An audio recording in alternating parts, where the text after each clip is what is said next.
When Dane and I were chatting earlier, I told him I wasn't going to do his bio, and I would just jokingly say Dane Courville for the 28th time on Mentoring Mondays Yeah. tonight on traverse adjustments. So that was Yeah. our simple bio tonight. But he did throw in the chat. If you're interested in his manual, it's a surveying manual.myshopify.com. For those that watch it and don't see the chat, you can pick up his manual there. And then if you want the video instructions, we have those available from the Westfed's website, and I will throw that in the chat as well here in a little bit. But Dane did the manual with about 16 hours of video instructions, or you can just buy the manual itself. So Mr. Dane, as always, on another Monday, first Monday, we've been trying to dedicate to those taking exams. So the mathematics behind the longhand mathematics behind traverse adjustments and that kind of stuff. So thank you as Yeah. always, Dane. We will turn it over to you. All right. Yeah. Thanks again for having me, Trent, as always, and thanks for the support. And then also I see I'm going through all the names on this thing on the participants here, and I'm seeing a lot of people that I've come across that have asked me questions, that have purchased my manual and given me good feedback. So I really appreciate everyone's support, and spread the word. It isn't just for the money. It's trying to get a lot of us licensed because we're a dying breed. So, which is good and bad. Maybe it'll become a respected profession if there's a few of us, That's a exactly. few of us enough. So, but yeah, so yeah, I really appreciate it, and please continue to contact me. I've been working with a couple people. It's been kind of fun at the end of the day, afternoon. There's a couple of people that email me a question on LinkedIn, and I spend my evening trying to figure out how in the hell to explain it back to them, So there's some that are pretty easy, and I know exactly what the individual's doing wrong. And then there's others where I'm just like, oh man, there's no way this is going to be on the exam. So don't worry about it. But then we go through it. So it's been kind of fun doing that. But yeah, I'm on LinkedIn. I'm pretty active on there. So if anyone has a question or a concern with something, please try to reach out to me. Tonight, we're going to go through traverse adjustments. Are noticing here, I forgot my E on everything. I know But I wasn't going to call out your spelling yeah, mistake. yeah. No, I think that was probably a auto correct Exactly. Travers. Also, But I'll go and fix that. hey, Dane, I was going to throw up there really quick. So Dane has two screens. One was his PowerPoint Oh yeah. presentation, and one is where he has an overview camera on what he'll be doing is drawing on this paper or doing some kind of stuff on there. So if you pin that particular one or pin the other one, you can kind of slide the viewing screens back and forth, which will make them bigger for you. So I do that on the Zoom recording side. So you guys can do it Okay. while you're watching as well. So Yeah. Yeah. So I'm not going to be watching the chat. So if you want to stop me during it, if someone makes a comment, let me know. Okay. got it. Or just speak up. All right. So what is a traverse adjustment? Survey traversing, we're going to be starting at a known point and we're going to be ending at a known point. There's two options. We can start and end at the same point, or we can start and end at two different points, but we need to know the absolute values or the exact values of those 2 points if we're going to go that route. So we can start at a control point where we know a northing and easting, let's say, and we can end on another control point with a known northing and easting that has been part of a like a control network, or I guess any other method that you feel comfortable with, depending on what type of survey and all. And then you can perform your traverse from one point to the other, okay? The other option is to start at that known control point and then work your way around and come back to that same point, okay? Either way, you can utilize what we're about to go over here. The math is exactly the same. You just got to know what option you are choosing, okay? So there's different ways to adjust a traverse. The most common that it's even embedded in AutoCAD, Civil 3D, in the Trimble Business Center applications. All these applications have embedded in it the compass rule, and they have least squares adjustments for certain situations. What we're going to focus on tonight is this compass rule, okay? Sometimes it's called the Bowditch method, or sometimes it's called compass. They're the exact same thing. So the whole purpose here is whenever you start at your point and you end at your point, again, whether it's a known other point or the same point, you are most likely not going to have the exact same coordinates on that control point that you started out with. There's going to be something that occurred, whether it's minuscule or major, but somewhere along that traverse, you're going to introduce error through your angles and through your distances. And when you get back to that control point at the end of your day or week or however long it took you to get there, you're going to be hoping to get the values of 5,000, 500, and 4,000, northing and easting, let's say, right? And then you make your traverse and you're going to end and you're going to be north 505.01 and easting of 4,000.06, let's say, okay? This would be a very good closure, depending on the length of your traverse. But you aren't going to end, what I'm getting at is you are not going to end with the exact same value, okay? You're not a robot and you're not a machine. There's going to be something that occurs throughout that process. And we're going to figure out a way here to correct for it, all right? The method we're going to be using is the compass rule, but the other rule is the transit rule that you typically see in like Survey 101. That rule utilizes, it heavily weighs the angular measurements as opposed to the distance measurements. And that situation was very applicable back in the day when angles were more stable, let's say, than a distance measurement. You know, they may have been using chains. So distance was considered, you know, secondary to your angle measurement. So they had this traverse, a transit rule that weighed heavily on the angular measurements as opposed to the distance measurements. This is not the case now, and it's rarely, if at all, used. Okay, I just want to bring it up at this situation. All right. So like I said, compass rule and the Bowditch rule, they're both, they should be a synonymous term. It was created by Nathaniel Bowditch, a mathematician with a rather large forehead back in the early 1800s. Okay, he was a mathematician. The Bowditch rule, as opposed to the transit rule, it relies both on lengths and angles to produce its results. So it's going to put equal validity on both the angles and the distances, which is what you want with common day technology. You know, your total stations are they can measure distance just as well as the angles. All right. There might be some argument in that, but for all practical purposes, I'm going to stick by that as a true statement.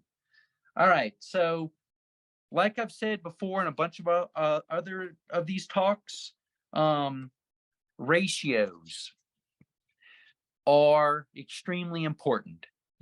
single proportioning, scaling. You're going to see it applied here in this compass rule, photogrammetry, grid to ground conversions. Over and over and over again, you're going to see ratio or proportioning. Okay.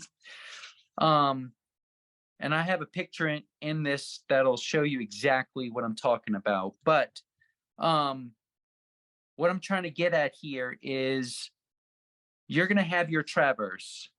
All right. Let's say it's a 5-sided traverse.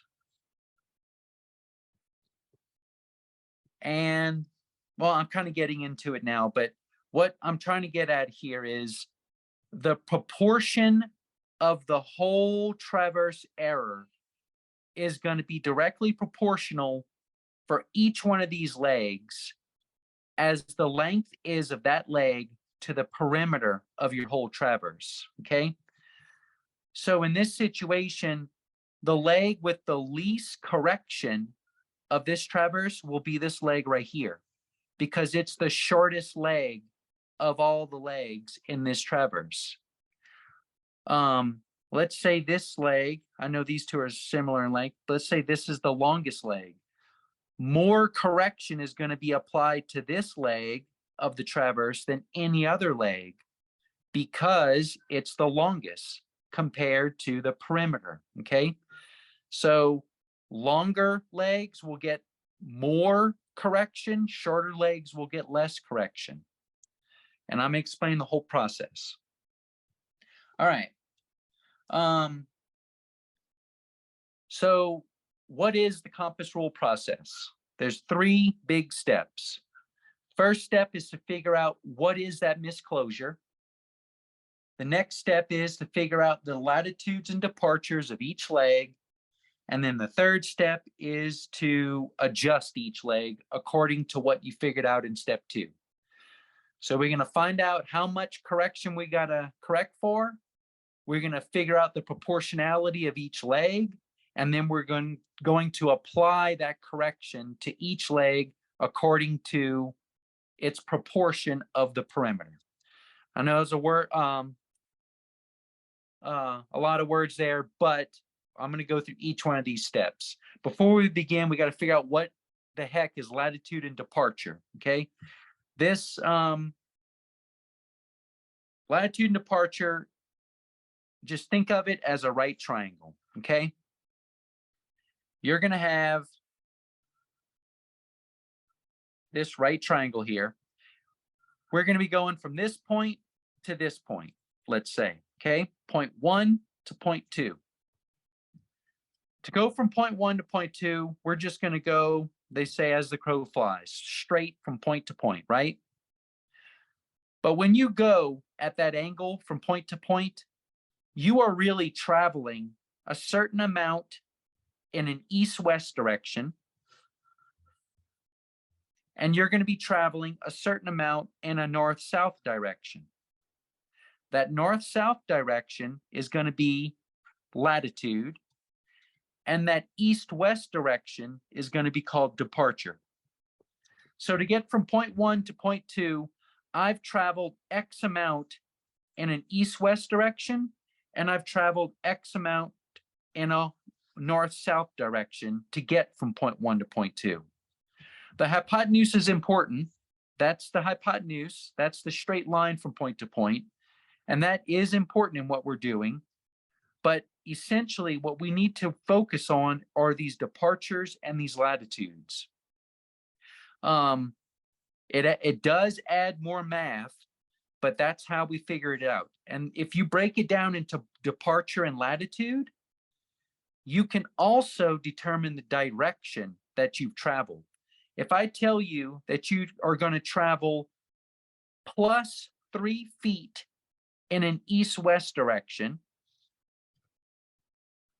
and plus 2 feet in a north-south direction, from that information, you can tell where that point 2 is going to be.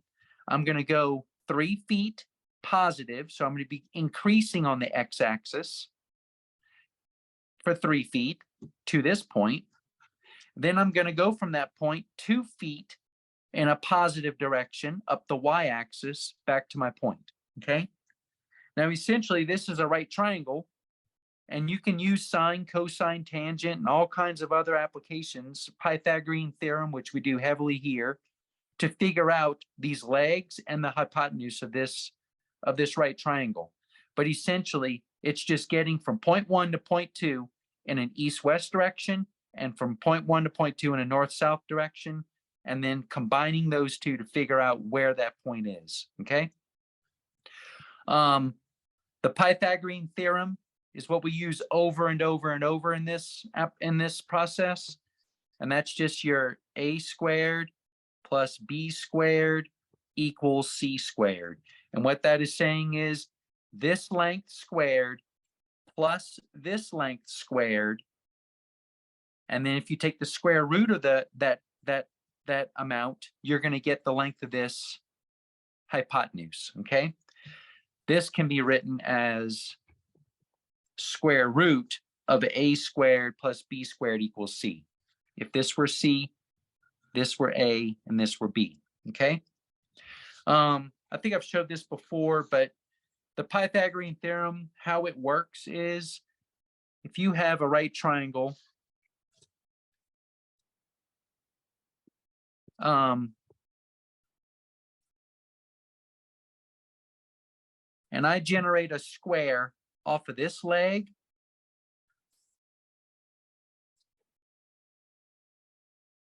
and a square off of this leg, and they have to be square, so this length equals this length equals this length equals this length, and then a square off of my hypotenuse,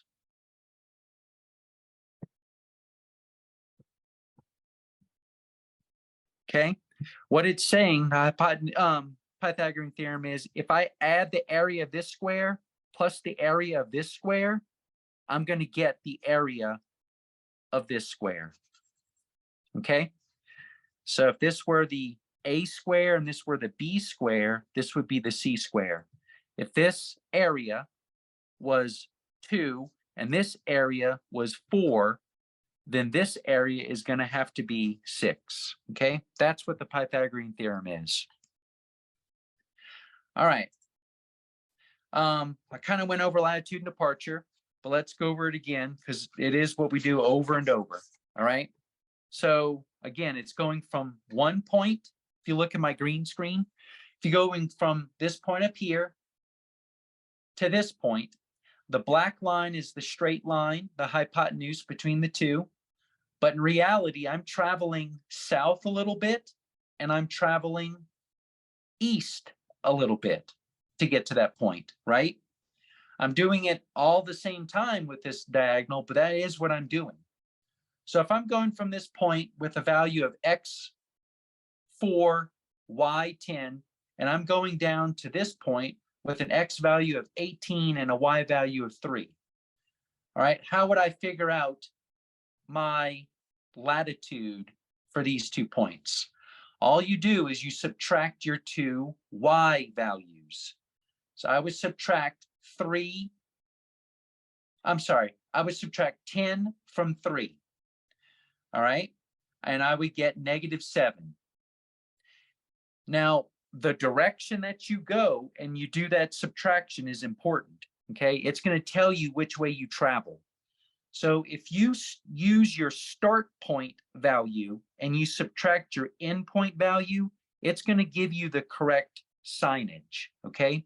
So if I start from this one, this is my starting point, value of y is 10, and I'm going to this one, value of y is 3. I would do my start point minus my end point. So it'd be 10 minus 3. So 10 minus 3 equals +7. That positive is telling me that I need a shift, and I'm going to tell you what I mean here in a second. I need a shift to the north, okay? So for me to bring this point up to this point, I'm going to have to shift it in a northerly direction for my departure, which is making sense. If I want this point to be this point, I'm going to have to go up 7 feet, let's say. Okay. Same thing here. Start point minus end point.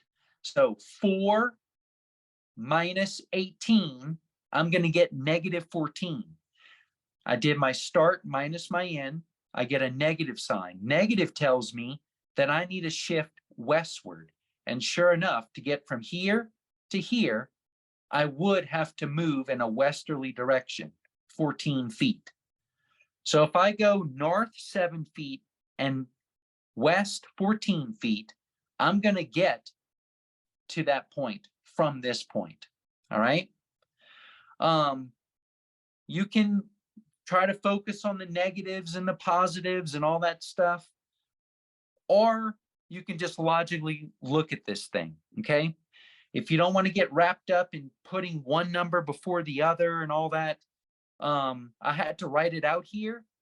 But in reality, I don't worry about any of these. I just know to get from here to here, I'm going to have to go north, positive, and I'm going to have to go west, negative. And the way I know it's positive and negative is I'm just looking at this from a Cartesian graph perspective with my y-axis and my x-axis. Y, you get positive as you go north, negative as you go down, south. And X, I'm going to get negative to the west and positive to the east. Okay. So this would be the positive quadrant. This would be the positive negative quadrant. This would be the negative quadrant. And this would be the negative positive quadrant. Okay. All right. And I'm going to go over why I want to shift from there to there right now.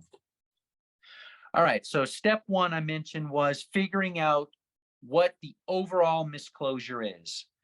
Remember I said earlier, you're going to start at a point, your control point. You're going to do your traverse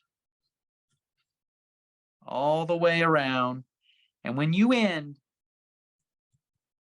you are not going to end perfectly on that control point, okay? There's going to be some difference. Whether it's angle rounding, whether it's the gun wasn't level, there's all kinds of reasons why this could occur. Okay. Sometimes it's a very small distance. Sometimes it's a big distance. Okay. But you will not end. You're going to start here and you're going to end here. Okay.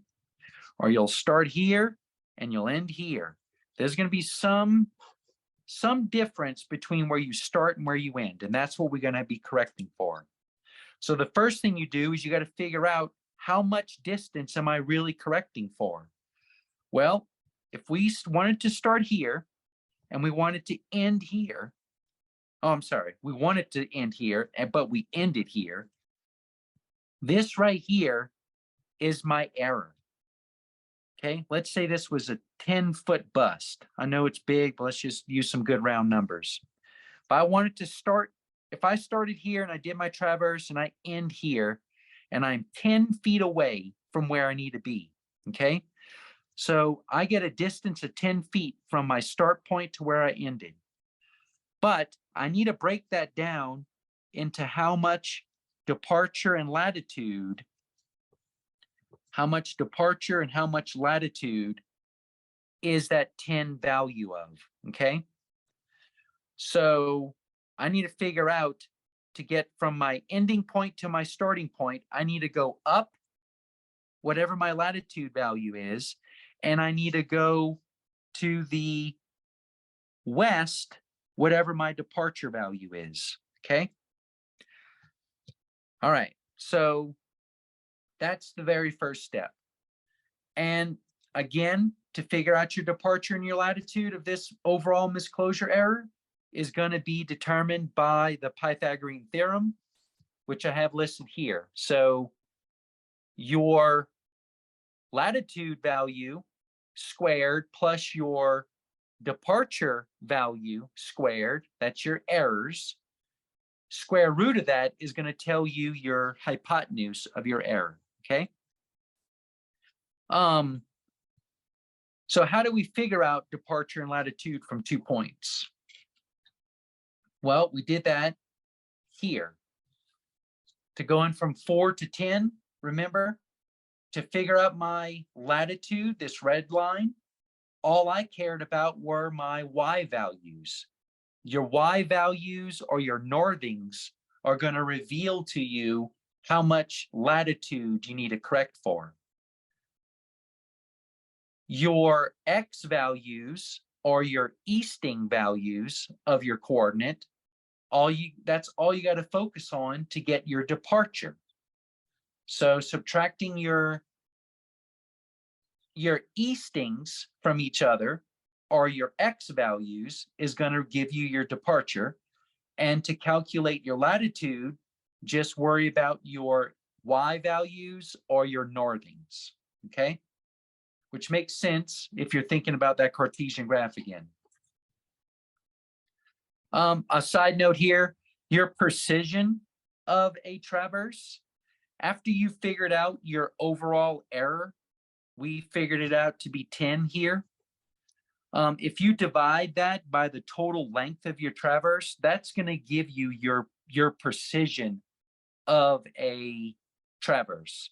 And this is where you get into standards, like for CDOT, we say for Colorado Department of Transportation, when you're closing a traverse, you need to be within X amount of precision. Well, that's how you figure it out, okay? You did a mile-long traverse and you're closing within 3/10 of a foot. Does that meet our requirement? It would be 3/10. 3/10 divided by a mile. If you get that value, that will tell you your precision, okay? That is not needed for what we're doing here. I just wanted to show you this. Once after you figured out your misclosure value, you can easily figure out your precision, okay? All right, step 2 was you got to figure out your latitudes and departures for every single leg of your traverse. And that's done the exact same way that you figured out your overall misclosure, okay? And I have an example that we're going to go through after we go through all these rules, okay? That'll kind of highlight and show you graphically what I'm talking about here. But so let me draw this one out. So we're going to start at this point. We're going to do a traverse.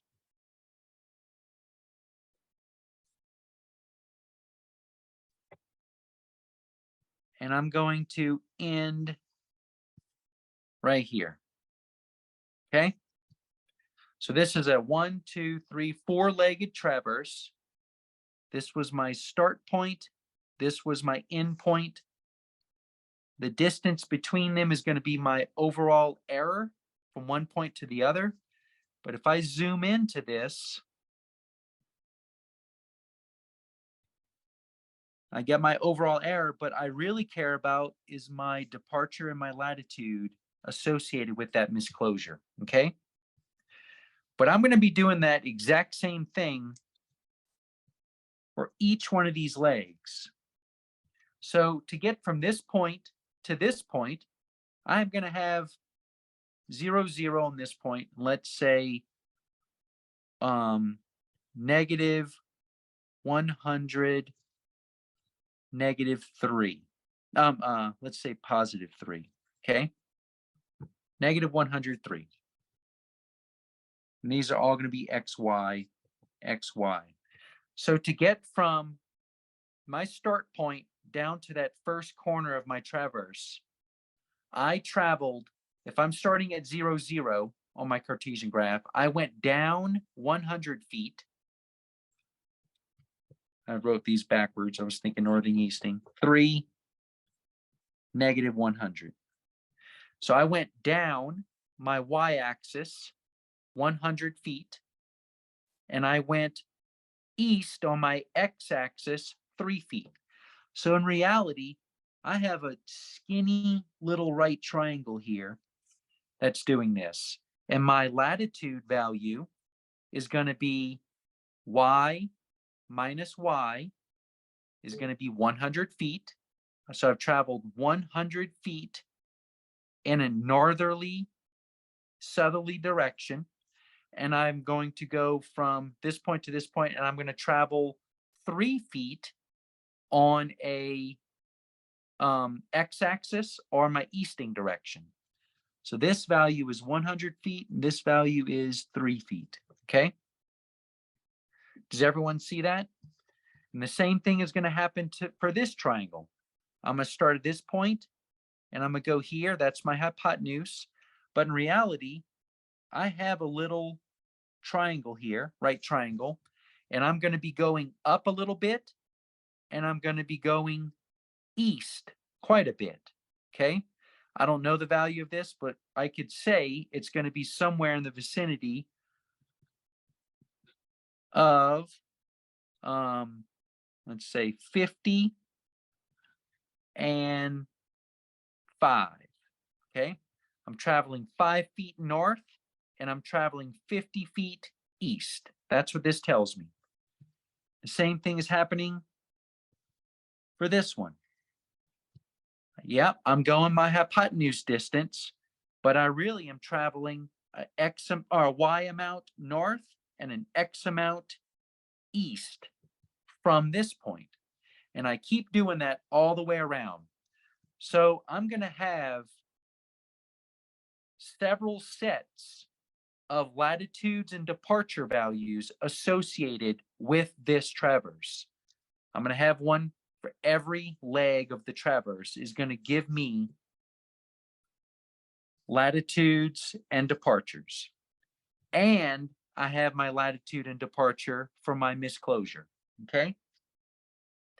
From these values, I can also figure out my hypotenuse. We've already went over that. So to get over from, let's take this triangle right here and zoom into it. I'm going from this point to this point. Okay. This value is 3 negative 100. And we said this value was 55. Okay. So I have a triangle here, right triangle. And I'm going to have this leg, this departure right here is going to be the difference in my X values. So for me to travel from, wait a minute, Y needs to be, I've only traveled up 5, so Y would have to be 95. I'm making these numbers up as I go, sorry. Okay, so to get from this point to this point, I've traveled, and I want to figure out just my departure. What did I travel in a purely east-west, along my x-axis value? So I'm going from 3 to 50. I'm going to say 50 minus 3 is going to be 47. So I traveled 47 feet, positive 47 feet in a east direction. And I'm going from negative 100 to negative 95. That tells me if I go negative 95 minus negative 100, that's going to give me a positive Y value of 5. And that's going to be my latitude of 5. So I'm going to travel 5, positive 5 in a northerly direction. Okay. Now to figure out my hypotenuse, it's going to be 47 squared plus 5 squared. Take the square root of that. Let me do it. So 47 squared plus 25 equals that square root. My hypotenuse is 47.26 feet, which makes sense. I'm barely going up anything on my northerly direction, and I went over quite a bit on my east-west direction. So my hypotenuse now is 47.26. I can get that value for every single one of these lines, and I need that to add them up. Okay, that's going to be the next part of this. So Hey, Dane, yeah, just real quick for those watching that may not understand that 5 squared is 25. I just wanted, because you kind of went oh yeah, sorry, 47 times 25. So I just want to say the 5 yeah, squared is 25. So I was just trying to catch up on yep. that. That's all. No, That's all. thank You're you. good. Keep moving. Yeah. So yeah, to write this out, it'd be 47 squared Yep. plus 5 squared Yep. Exactly. and square root. Yeah. And There you I go. just knew that was 25. I So I know. I yeah. know. All right. I Sorry. got you. I was on that All one. right. Everybody. All right. So this is important because we need to figure out how long of a traverse we're doing. Okay. And the reason that's important is because, like I said in the very beginning, we need to figure out the overall length of this traverse, the whole perimeter of it, and we need to figure out the length of each leg, and the length of that leg compared to the length of the perimeter is going to tell me how much correction to add. So let's see as next. Yeah, this is the next slide. All right. So let's say this red bar is the amount of error that we had in the overall traverse. So this little red dash line here is zoomed up right here. Okay. And we are going from this start position. We go around our traverse and we end here, which is short of where we need to be. Okay. So we have this overall error to deal with. Now, the total length of this perimeter is 1,000 feet. If you add up 500 plus 50 plus 300 plus 150, all right? Add up the length of all the legs and you get 1,000. And if you go through and you figure out what percent of the overall traverse this leg 1 is compared to that overall traverse, that is the same percentage of error that you are going to be correcting for just with this one leg. So this one leg right here is 500 feet. That is half of the 1,000 foot perimeter. Okay. So 50% of that error that we have to correct for is going to be corrected for with this very first leg. And that's what this represents here. So here's our overall error. Half of it is going to be knocked out just with this correction right here. Now our next leg is 50 feet. 50 feet divided by 1,000 feet is only going to be 5% of the whole traverse. So we can only allot 5% of that overall error correction to be given to this second leg. And the same with this third leg. 300 divided by 1,000 is a third, approximately. So only 30% of that overall error can be allotted for with that third leg. And the fourth leg is 15%. So if you look at this red bar, leg 1 is going to account for the majority of the correction. Leg 2 is going to barely count for anything. And legs 3 and 4 are going to be the remainder. Okay. We can solve this problem just from this percentage. And I'll show you at the very end of the example. There is another way of doing this. You can figure out your overall error, right? Like before, I said that overall error was 10. If I can figure out how long my leg 1 is compared to the perimeter and I get a percentage, I could just multiply 10 times that percent in decimal, and I'm going to be able to tell you how many feet I'm going to be correcting for. Okay. Just like I did here. So the overall traverse is 1,000. My error is 5 feet. So 50% of 5 feet is going to be 2.5 feet. So of the 5-foot error that I have to deal with, I have 5 feet to correct for. I'm going to correct 2.5 feet, half of it, with that very first leg. Okay. My second leg is 50 feet. That's only 5%. What's 5% of 5 feet? That's only 3 inches. So leg 1 is going to help me out with 2.5 feet, and leg 2 is only going to help me out with 3 inches. Okay. And so forth and so on. These are some pretty flat numbers. I'm just trying to show you how it works. Okay. The longer the leg, the more percent, the more correction it's going to affect. The shorter the leg, the less percent, the less correction it's going to affect. Okay. Does everyone understand this concept? Okay. Because there's a lot of math involved, but this right here is why there's the math. Okay. It's just trying to proportion that error over each one of the legs, depending on how long they are. All right. So step 1 was, what is the overall closure error? Step 2, what are the lat and longs for every single leg of your traverse? And then step 3 is, how are we going to correct for them? So we figured out the overall misclosure. We're going to figure out the latitude and departure for each one.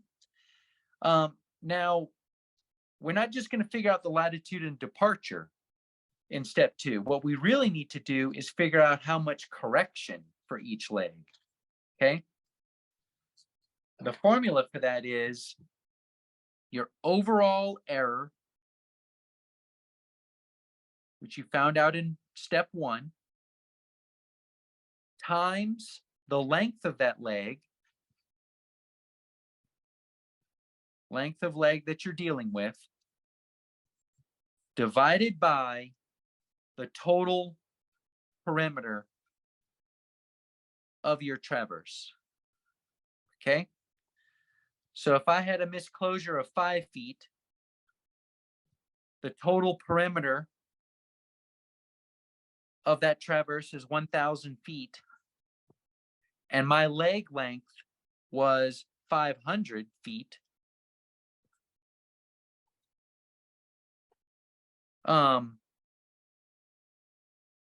Well, I can't really do this because I need to figure out my overall error in latitude and departure. Remember before, I don't care about this distance. I care about that distance. So I'm going to have to do this process twice for every leg. If I have a 10-sided figure, I'm going to have 20 equations to do. If I have a 3-sided figure, I'm going to have 6 equations to do. Okay, I got to do 1 for latitude, 1 for departure of every leg. So my latitude of a 5-foot difference times the length of my leg divided by the perimeter, that's going to give me my correction in a latitudinal direction just for that first leg. Then I do the same equation with my departure. And then I'm going to come up with a value of how much I need to correct in the departure direction, which would be north and south.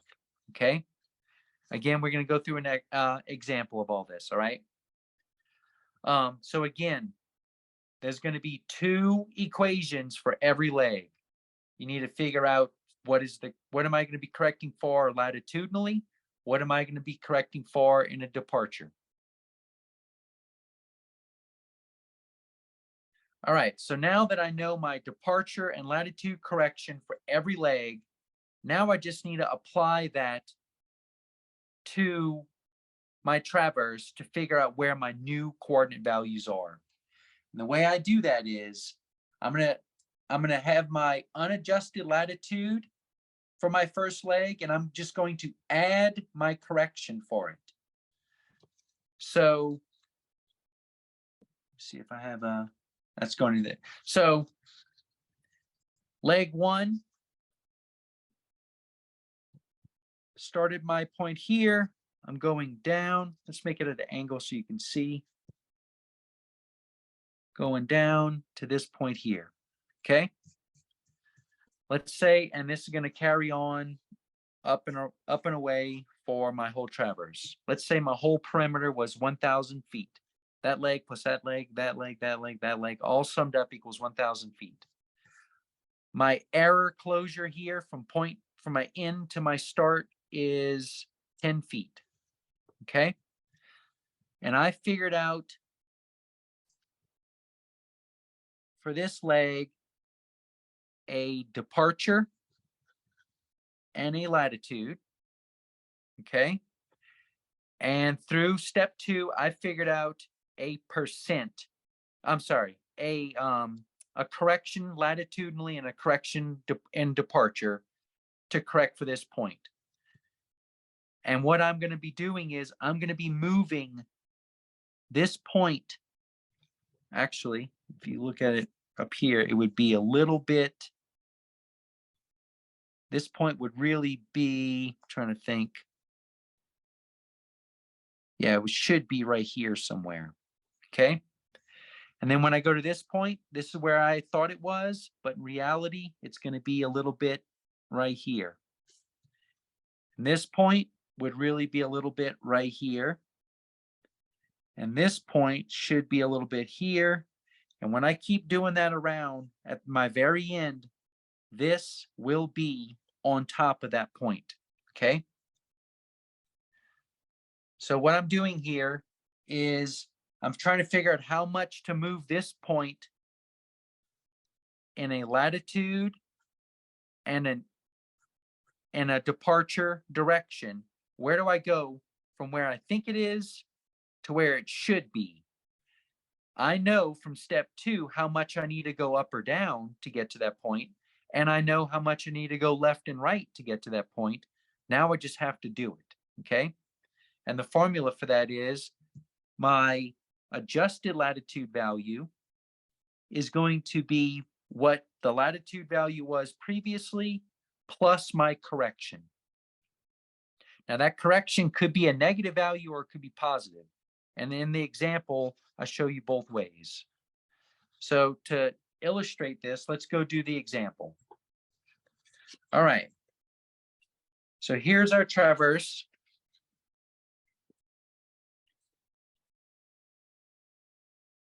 They provide to us the perimeter length already, which is good news. We don't have to sit there and figure out all these hypotenuses because they've already given them to us. First leg is 189.06 feet. The second leg is 131 feet. Third leg is 193.66, and the fourth leg is 86.05. So without knowing anything else, I should know that the majority of my correction is going to be accounted for by leg 3. Okay? Because it's the longest leg of this traverse. If I add up all these values, all these leg lengths, I'm going to get 599.77. I'm also provided northings and eastings. Keep in mind, these are not X and Y, so don't get confused on the exams by thinking that the northing is the X value and the easting is the Y value, okay? Keep those straight. Easting is going to be your X values, northing is going to be your Y values. All right, so step 1 was figure out what the total misclosure is. So we started at a point with a northing and easting of 0, 0. And we ended at a point with a value of northing 8 and an easting of 9. Okay. we should have ended at a point that was 0, 0, but we didn't. We're 8 feet north of it, and we're 9 feet east of it. Okay.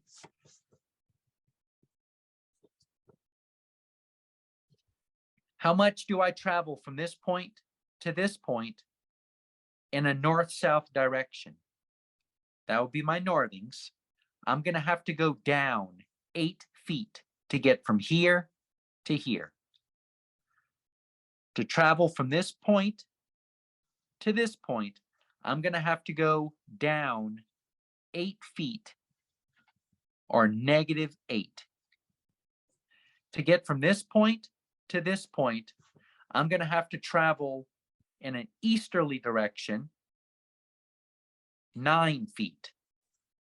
I'm going to go east 9 feet, which is -9.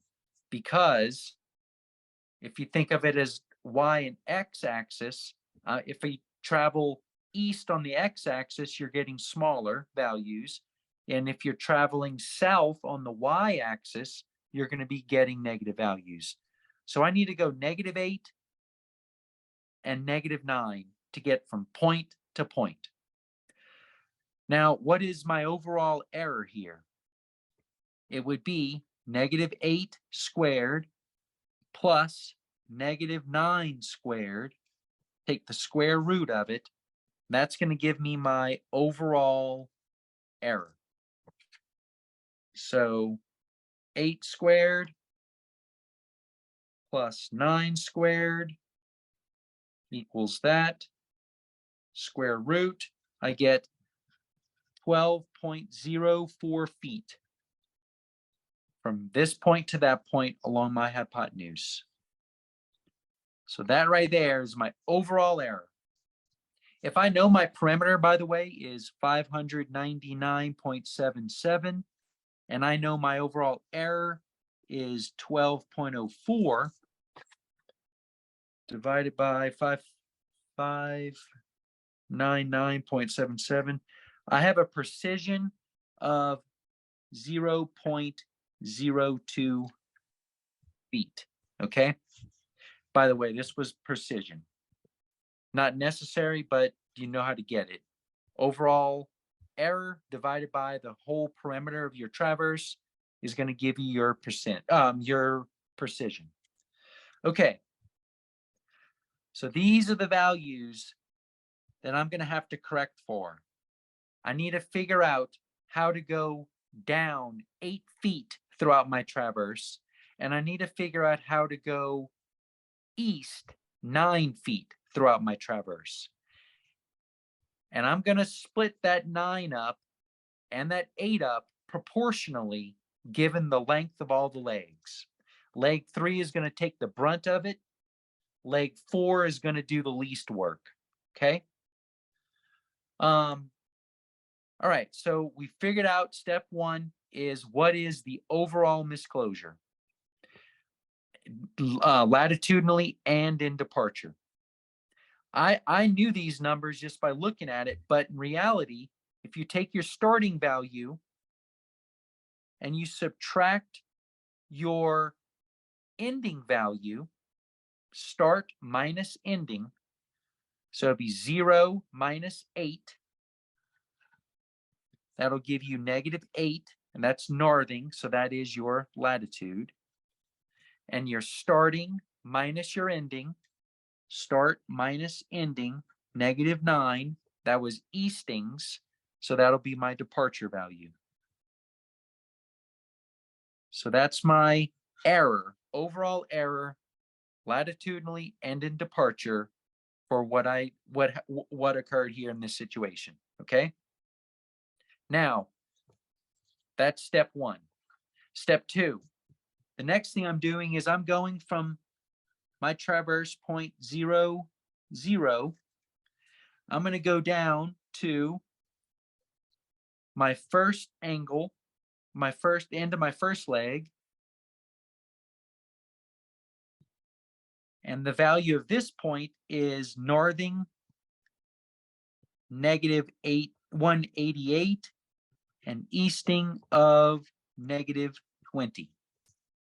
So to get from 0, 0 to negative 188, negative 20, that means I went down 188 feet and I went east 20 feet.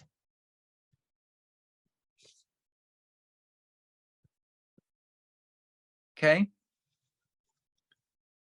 This one was easy because I'm going from 0, 0 to there. But if we wasn't that simple numbers, you take your starting point.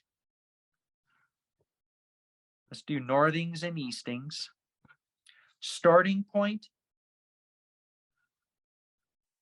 minus ending point equals, and then starting point minus ending point equals. So I'm going to go 0 minus a minus is plus. So I'm going to go 188 and 20. So these are my latitude and departures for my first leg of travel in my traverse. Okay, which is right.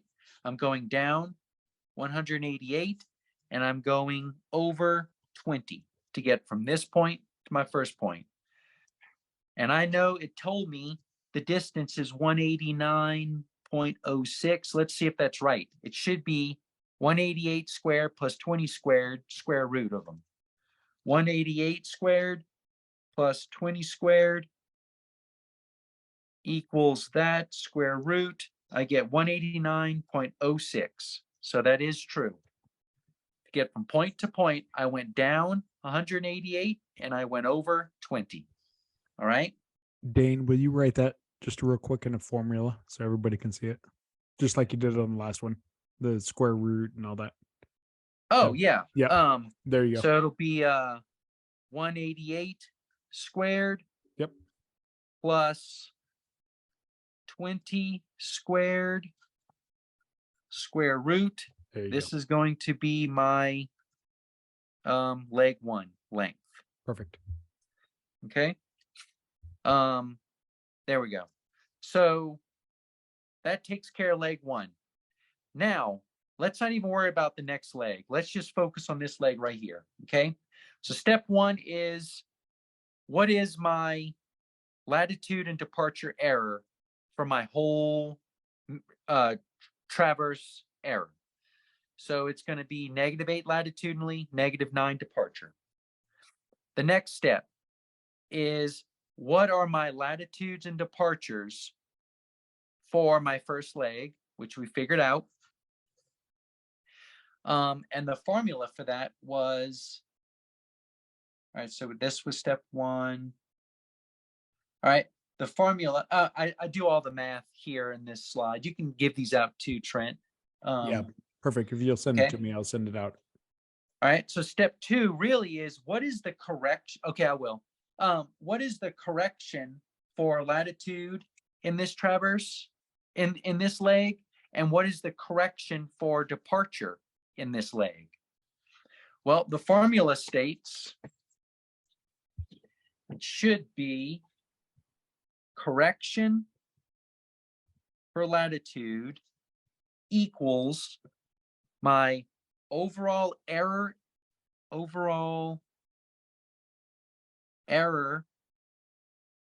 latitudinally times the length of that leg, 189.06, divided by the whole length of my whole traverse, 599.77.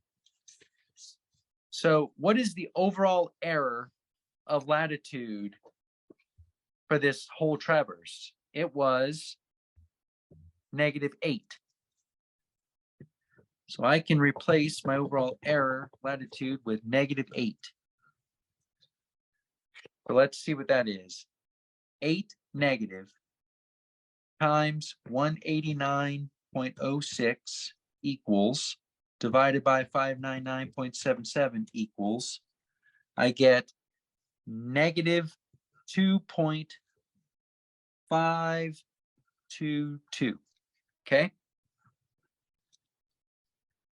Now notice I'm keeping my negative, I'm making sure I'm keeping my negative signs because this is going to reveal what direction I need to go. Okay. So if you follow the formula, the overall error in we're just talking about latitude now. We're not talking about departure yet. Remember, every leg is going to have two equations. So right now we're just dealing with latitude. Overall latitude error of the whole traverse was -8. We figured that out in step 1. The length of my traverse, leg 1, is 189.06, and I'm going to divide it by the whole length of the whole traverse, 599.77. What this is doing is, if you notice, 189.06 divided by 599.77, that's going to give me a percent. Let's do it. 189.06 divided by 599.77 equals 31%. So what I'm doing here really is 31% of -8 is what I'm going to allot for this first leg in latitude. So 31% times -8 is the same number, okay? So this is what I meant by that red bar earlier. I'm just figuring out a percent of what percent of that whole latitudinal error am I going to give to leg 1? The answer is -2.522. Let's do the departure. So my correction in departure is going to equal my overall error of the traverse in a departure direction, north, east and west, of -9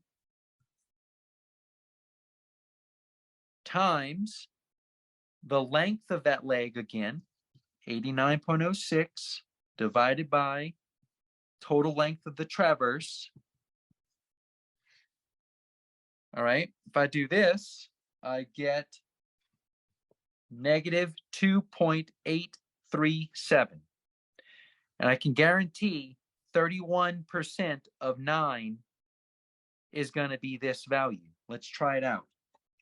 So 189.06 divided by 599.77 equals 31.5% times 9 negative is -2837. Same number, okay? So again, it looks like a lot of confusing math, but in reality, I'm just figuring out what percent of that error am I going to give to leg 1 in a latitudinal direction and a departure direction. That's all you're doing. If you want to figure out, if you want to sit and go through and figure out what percent each leg is of the perimeter, you could just multiply that percent times this times that for leg 1. Go to leg 2's percent. That times that percent, that times that percent. And just go through them all that way if you want. You're going to get the exact same numbers, okay? Again, it's just a ratio. How much of this latitude error are you going to give to leg 1? It's going to be a percent number. And that percent is what the leg length is compared to the whole perimeter. So I did my 2 equations for leg 1. And I'm going to have to do 2 equations for leg 2, 2 equations for leg 3, 2 equations for leg 4. These values are what I'm looking for. These are going to be the result of step 2. How much am I going to correct in leg 1? I said I'm going to go -2.522. That is my latitudinal correction. So I had a point with a northing of, what was it, -188. And I had, at that point, had an easting of -20. Okay? That's where this point is. Well, I'm going to have to go latitude tells me east-west. So from my point that I thought it was, I'm going to go negative 2.522 feet. So I'm going to go this direction, 2.522, and I'm going to go 2.837 feet in a departure direction. Oh, I messed up, guys. Latitude was, latitude. So I'm going to be going down 2.522 feet. Latitude is north and south. So I have to go down 2.522 feet. And my departure, I got a negative 2.837, which tells me I'm going east because it's negative 2.837. So from this point, I got to go down 2 feet and I got to go east 2.8 feet right here. East or west? Oh, west. So, and an easterly direct. Yeah. A negative westerly direction. My eastern. Yeah. All right. So I go. Your other left. South, yeah. I go south 2.5 feet and I go west 2.88 feet. Okay. So I thought the point should be here, but after my correction, it's going to be here. Now, what is the northing and easting value of this point, though? Well, I started out at negative 188 in my northing. If I go down 2.522 feet more, it really should be 188 minus another 2.522 feet, which is, I'll do it next page. 188 minus 2.522. It should be negative 188 minus 2.522. It's going to be 190. 190.522. 522. And then I started out at negative 20, and I'm going to go another negative 2.837 feet. So this value will be negative 222.837. So my new coordinate value is this. To go from this point to that point, I'm going to go down 2.5 and west 2.83. And I have to subtract from this, and I have to subtract from that. And these are my new values. Okay. Was this survey completed in 1930? Yeah. Yeah. That's pretty bad. Yeah. I know you're doing it for an example. No, it's either this or I love it. deal with a bunch of zeros. So good job. I rather do. Yeah, this is not something I ran, by the way. It's not an example. All right. So I got to go now. What I just did, I have to do for every single leg of this traverse. Okay. That's what I did right here. So leg 1, my correction is going to be my overall latitude. There's your percent. Figure out how much I got to move it up or down, and how much I'm going to move it east and west. That's leg 1. Again, how much am I going to move it up and down, east and west? Leg 2, that was leg 2. Leg 3, how much up and down, east and west, so forth and so on. So I've gone through and I've figured out how much I move each point in an east-west direction and in a north-south direction for every single leg. So like I said a little while ago, you can have 2 equations for every leg. We should have had 8 for this situation because we have 4 legs. And sure enough, we have 8. Now, it's the same thing over and over and over. The only thing that's changing in these, as you notice, is the length of the leg. So it's the same thing over and over, except for one thing. How long is that leg of this traverse? The perimeter doesn't change. The overall latitude and departure misclosure values don't change. The only thing that's changing is the length of my leg, which is what it should be, because if that's the only thing changing, now that percent is going to be changing every time, which is what you want. Okay. So now we have how much to move it in both directions for each leg. And step 3 is making that correction. So I'm going to have my northing and easting value, and I'm going to either add or subtract my latitude correction and add or subtract my departure correction. I'm saying add or subtract depending on what your sign is. Was it negative or positive? That's why it's important to make sure that you're adding that negative or that positive in your overall misclosure error that you found out in step 1.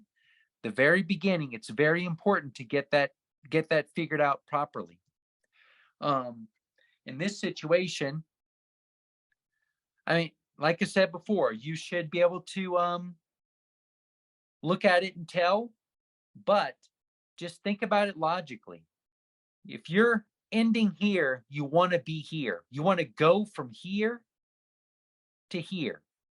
So I want to go, in a general sense, I want to go south and I want to go west from where I ended.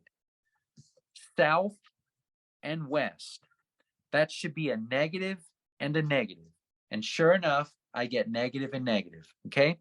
So after you've figured out the number, just take a step back and look and make sure that those negatives and those positives make sense. Okay. Let's do just a few here. So if I'm starting at this point and I end at this point, so this is where I start and this is where I end. Okay.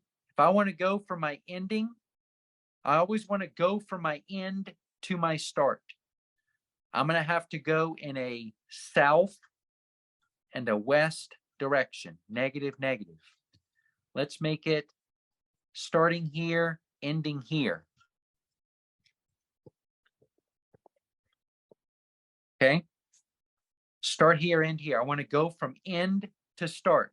I'm going to have to go up and I'm going to have to go west. This tells me I'm going to go positive in my northerly or Y values, and I'm going to be negative in my X or easting values. Okay. So just stop and look at it and make sure that you have your numbers right. To get the numbers right, you take your start minus your end. That's going to give you the correct value. Okay. It's counterintuitive because, or at least it is for me, because you want to go from your end to your start to figure this logic part out, but you want to subtract your end from your start to figure it out mathematically. So to me, in my mind, it's the opposite. This one I know by heart, just common sense. This one I have to sit and try to figure out in my head. Okay. But if you subtract your end from your start, you're going to get the mathematical right sign. Okay. All right. So we got our corrections for each one through all of our 8 equations. And we go through and we have to apply those corrections. And if you keep your signs right, you're going to be able to carry through and figure out which direction. It should just be simple adding at that point. I want to add something here. If I go through and I have all my corrected northing and my corrected easting values and I add them all up. So if I take all my new coordinate values and if I take all the northings from them and I add them all up, I should get 0. And if I do the same thing for all my eastings and I add them up, I should get 0. Okay. This is a way to check yourself to make sure that you didn't fat finger something. All of your new northing values summed up should be 0. All of your new easting values should be 0 summed up. Okay. So if we adjust this traverse and we come up with a new coordinate value for every single point at the end of each leg, at the end, if we did everything right, our start and our end point will be the same point now. So there will not be that gap between them. There won't be that 12.0 foot gap that we had at the beginning here. Okay. So I'm not going from this point to this point. I'm going from this point to a point slightly corrected. And then from that slightly corrected point to another slightly corrected point. And in general, I'm going from my end to start. I'm going in a southwesterly direction, as you can see here. Well, every single one of my corrected points should be southwest a little bit of my real value, of my original value. I'm going to be going in a southwesterly direction every time, a little bit along the way. And in the end, when I go my southwest direction, it's going to be right on top of where I want to be. How much you move in a southwesterly direction on this traverse depends on the length of your leg. I'm going to move I'm going to move southwesterly a lot after leg 3, but I'm going to move southwesterly a little bit after leg 4 correction. Okay. So Trent, I'll give you this PowerPoint so Yes, sir. you can share it after I correct for my misspelling up here. No worries. I'll throw it in the And then I'll throw it in the Dropbox, or anybody can. yeah, and then grab it from the hand it Dropbox. out to everyone. Yep. And then they can just run through each one of these operations. But like I say, every single time with all this stuff, this is not hard math. The hard part is just staying organized. You know, you have a lot of little equations. Granted, they're just squares, square root, and adding. That's all we're doing.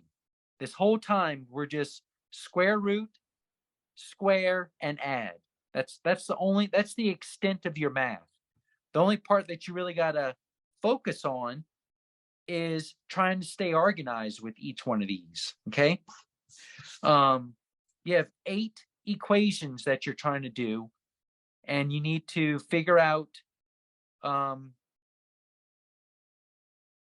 to do them in what order. Okay.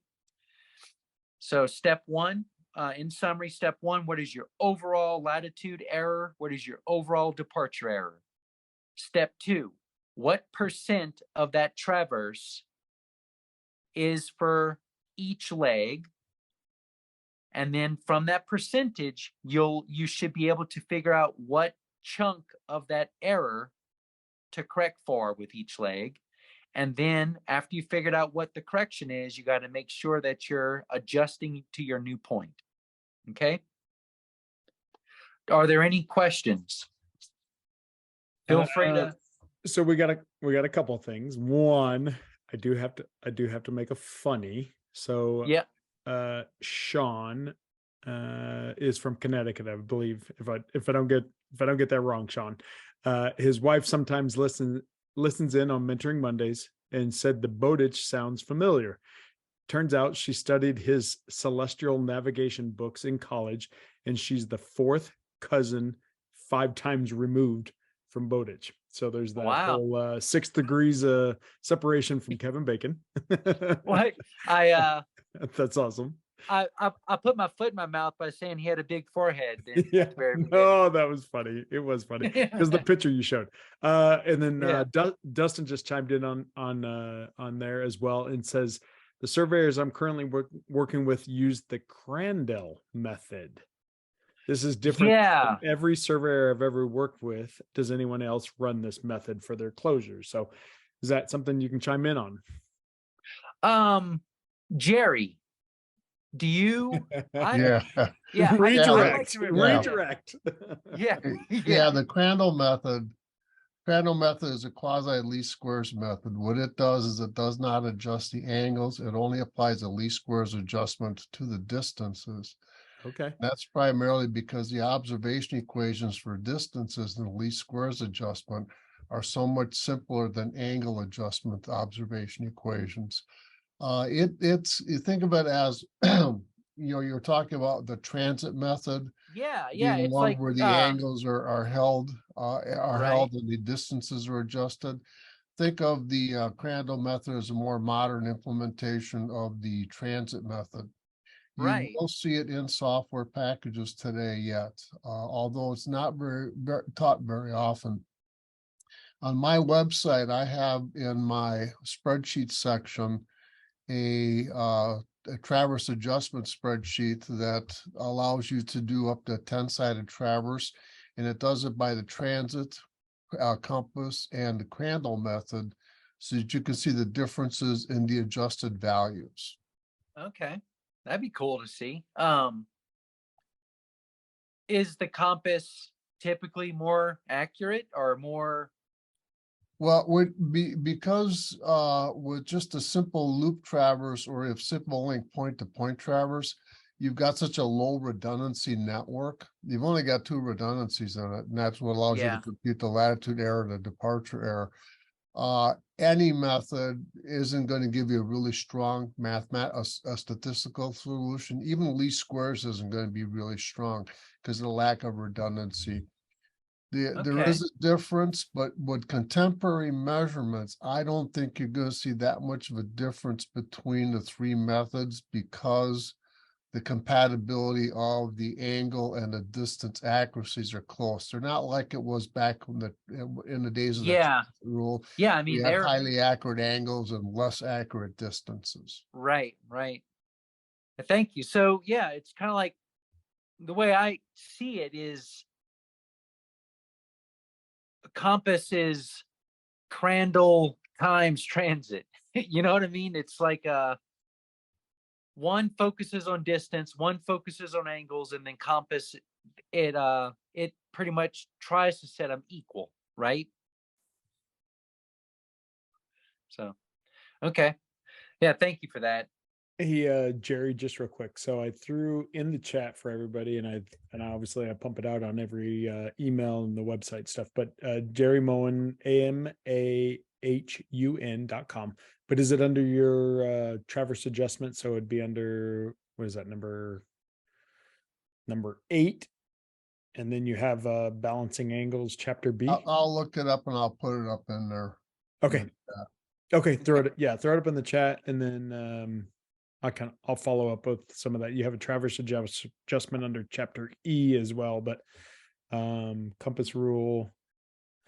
Okay. Yeah, I'll let you catch up on that, Jerry. But let's see. Anything else? Oh, okay. Jerry threw in the chat his well. Yeah, and then just click on the Excel workbooks one to go to the spreadsheet stuff. Okay. Yeah, for any of those watching afterwards or even tonight, make sure you jump on Jerry's website. It's loaded full of resources. Yeah. So, anybody have specific questions that they obviously unmute yourself or throw it in the chat, however you want to do it. But obviously so much information, and I love it. Martina, great talk, nice and slow. Good job. Yeah. Thank you. Yeah, no, that was good. It was good tonight. I enjoyed it. Yeah, it's Luis Ramos. how you doing? It's Yeah. a pleasure. It's a pleasure listening to this lecture. I'll be honest. The lecture that you gave is great. It's wonderful. It's very important as surveyors for us to understand and to practice when we out there in the field. I took the FS, and I'm gonna be honest. I'm not ashamed to say it. I took the FS 4 times. Yeah. I say that the first, second, and third time I took it, I never practiced for it. Never practiced at all. On the 4th time that I took it, I did pass it. First of all, I would like to, thank you for your material. I purchased your FS material, which was Yep. wonderful. Also, Jerry has a wonderful website. Yeah, and he I does. I learned a lot from Jerry's website. I'll be honest, I learned a lot. So from Nice. both of you, I learned a lot. Nice. I'll be honest, and it was a blessing. That's awesome. So when I took the FS, it doesn't get too much details as the way he's teaching it. They give you just some little things that you have to know how to apply the rule, but it's not going to get to detail like the way he's teaching it. But it's very important to know it and practice it, because in the future or in the present we're going to be using it. So that's something that I just want to let the anybody who's online and that's thinking about taking the FS, don't get scared. It's not going to get to detail like the way he's teaching it. It's only certain things that they're going to ask you questions, and you got to know how to apply the principle, and you got to learn how to apply the fundamental in the math. But other than that, it's a very hard test, but trust me, once I study for it with Jerry's material and I forgot his name. I'm so sorry. No, That's all right, with Dane, with Dane's Dane, material. with Yeah. Dane's material, Yeah. I passed it with no problem. I finished the test in 3 hours, and I said, "Wow." And that's the first and the second and third time that I took it. I never studied at all. I just went in to see what I'm going to confront myself with, because when I applied for my license, I got accepted for all 3 tests in New York, all 3 tests at the same time. So I had a lot of material to study. Yeah. That's the only thing I just wanted to share. Thank you, and it's a blessing. Oh, that's Yeah. awesome. That's awesome, Luis. No, Thank you. I agree. They aren't gonna ask you to adjust a traverse on the exam. I No. guarantee they not. Yeah, no. But There's too much. Yeah. But the reason I like to teach this is because this traverse adjustment, it's got 2 extremely important things. 3 actually. 3 things that are essential for almost every other survey calculation: knowing right triangles, Pythagorean theorem, shoot, I forget the other 2. But no, the proportionality, getting that ratio of the leg versus the perimeter all set up, and then knowing your departure and latitude, which I know is kind of right triangle, but the concept of latitude departure comes up and up and up and up again and again and again. So departure latitude, knowing your right triangles forwards and backwards, and then that single proportioning, aka ratio, aka percentage thing coming up and up and up. So this is a great thing to practice, because it's gonna embed those 3 concepts firmly into your brain, which are definitely going to be needed for your entire survey career and the exams. So that's why I like teaching this, because it really does, and it shows it in like a real life application. You know what I mean? Mm-hmm. So right triangles, proportioning, and latitude departure. Yeah, no, that's great. It was, I enjoyed it. It's I love the math behind a lot of this stuff. So that was fun. And All right, hopefully obviously a few people gain some stuff out of it. But Anybody have any more specific questions? If I could toss out a comment. Absolutely, please. For those of you who are going to be taking the exam, be sure that you ahead of time go to the NCES website and download the reference handbook for either the exam that you're going to be taking, the PS or the FS. That's the open book portion that you're going to be able to have during the exam. In there, it'll have most all the equations that you're going to need to do the problems on the exams. It's up to you to know how to use those equations and what all Yeah. nomenclature and stuff means them. So get that and get used to it. You might run into some stuff like on the horizontal or vertical curves where the nomenclature is slightly different. You want to learn that stuff ahead of time, not during the exam. So get a Yeah. hold of that. Get a hold of those manuals. They're free. You don't even need an account on the website to download those. Yeah, they're called NCES handbook. Right. Just go to the NCES website and type in handbook, and it's there. It's like a 15-page PDF you can just download. Oh, actually, the reference material. Now you want to be sure that you get the reference book, not the exam specifications. The exam specification gives you the knowledge areas. The actual reference book is up. It's like 160 or 180 pages long. And that's got all the equations and it's got all the standards. They all the ACSM standards in it, as well as the geodetic standards, National Map Accuracy standards, all that stuff. All the material that you'll need to have is in that book. It's basically for you know how to use it. Yep. And I will say my manual, Jerry, what I did, the way I created my manual was I went on there and I found every single equation that they are going to require us to know for the exam. And that was a chapter in my book, you know, that's how I designed the book. Was it's exactly for that test. It goes through every equation that you need. So I took that reference manual that you're talking about, looked at all the equations that they say that you need to know, and I break them all down in the book. And then there's extra stuff like this traverse and stuff like that. Yeah, exactly. Awesome. All right.